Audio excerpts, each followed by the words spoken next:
विहानची आई, मी तुम्हाला रिक्वेस्ट करते की तुमचे अनुभव आमच्यासोबत शेअर करा.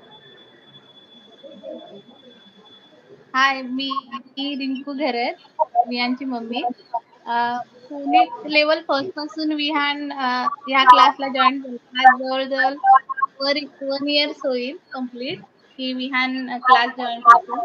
स्टार्टिंगला त्याला एवढं काही जमत नव्हतं, पण आता तो बऱ्यापैकी म्हणजे 90% करतोय. अजून आहेत दोन लेवल फोनिकच्या, आम्ही त्या पूर्ण करणार.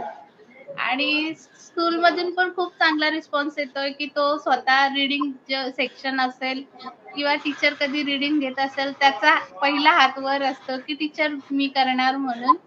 आणि खूप रिस्पॉन्स चांगला मिळतोय. थँक्यू श्रद्धा मॅम. एवढी डेव्हलपमेंट मी नसते करू शकले त्याच्यामध्ये.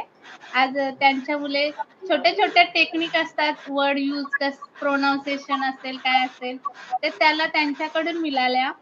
आणि त्या फोनिकचा एवढा इफेक्ट बोलता येईल त्याच्यावर झालाय की तो घरामध्ये सुद्धा कोणती गोष्ट आपण त्याला विचारली, तुला काय खायला हवंय, नको नको ह्या लँग्वेज मध्ये बोलत असतो आमच्याशी.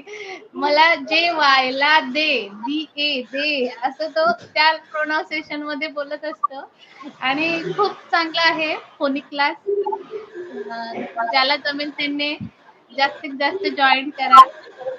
इझी वर्ड पासून हार्ड वर्ड पर्यंत कसे बोलायचे, कसं प्रोनाउन्सिएशन करायचं, टीचर खूप इझिली शिकवतात आणि सांगतात. कधीच आतापर्यंत कुठल्या मुलाला ओरडल्या नाहीत, काय नाही.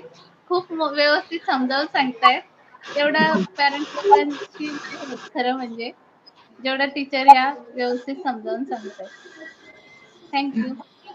Thank you so much. आणि जेव्हा मुलं फोनिक्स शिकतात तेव्हा त्यांना ते साऊंड कळतात आणि ते साऊंड कळले की त्यांना खूप मजा येते. आणि हीच आमची मॅजिकल लर्निंग आहे. मुलांना जितके आपण आनंदाने शिकवू आणि योग्य पद्धतीने शिकवू तर ते सहज डेव्हलप होतात.